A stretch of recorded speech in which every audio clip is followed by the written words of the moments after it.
అబ్బాయి ప్రేమించాడు, అమ్మాయి ప్రేమించింది, అంతే. అబ్బాయి లైన్ దాటాడు, మామూలు లైన్ కాదు, సరిహద్దు గీత దాటేశాడు. భద్రతా దళాలకు చిక్కాడు. వాళ్ళు మనోళ్ళు మంచోళ్ళు కాబట్టి తిరిగి అతన్ని వాళ్ళ ఊరికి పంపేశారు.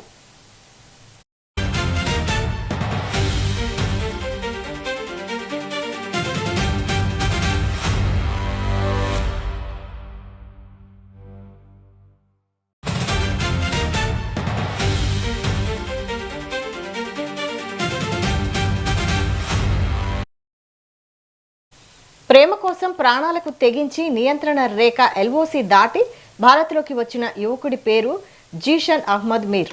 22 ఏళ్లు. జమ్మూ కాశ్మీర్లోని బందిపోరాకు చెందిన యువతితో స్నాప్చాట్లో పరిచయం ఏర్పడింది. ప్రేమగా మారింది. ఒకరినొకరు ఇష్టపడ్డారు, ప్రేమించుకున్నారు, పరస్పరం కలవాలి అనుకున్నారు, అంతే.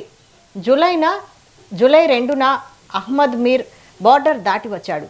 బందిపోరా సెక్టార్ గుండా సరిహద్దులు దాటి భారత భూభాగంలో అడుగుపెట్టాడు.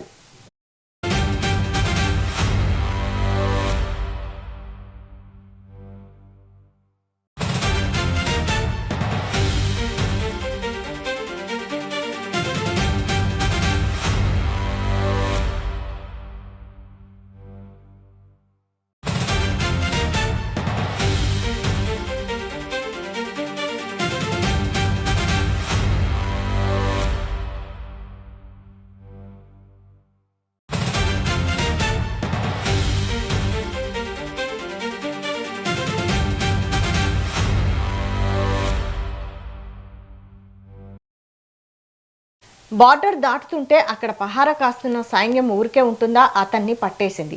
యూరి సెక్టార్లో అదుపులోకి తీసుకుంది. స్థానిక పోలీసులకు అప్పగించగా వాళ్ళు విచారణ చేపట్టారు. ఇంటెలిజెన్స్, భద్రతా దళాలు జరిపిన ఉమ్మడి విచారణలో అతడికి ఎలాంటి ఉగ్రవాద సంస్థలతో సంబంధాలు లేవని తేలింది.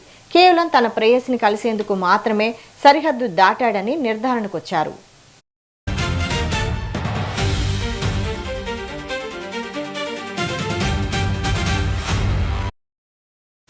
మరి అతడు తన ప్రేయసిని కలిశాడా లేదా, అతడు తన లవర్ని కలిశాడు అనేందుకు మెట్రో టీవీ స్క్రీన్పై మీరు చూస్తున్న ఫోటోనే సాక్ష్యం.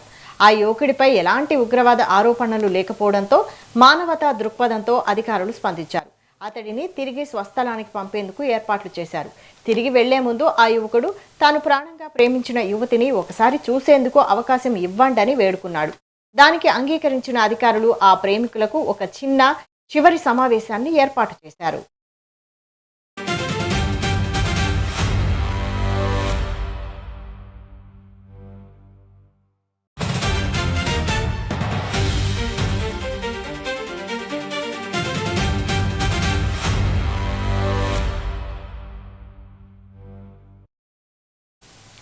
యూరి సెక్టార్లోని కమాన్ అమన్ సేతు సరిహద్దు వంతెన వద్ద అహ్మద్ మీర్ను భారత అధికారులు పాకిస్తాన్ ఆర్మీకి అప్పగించారు.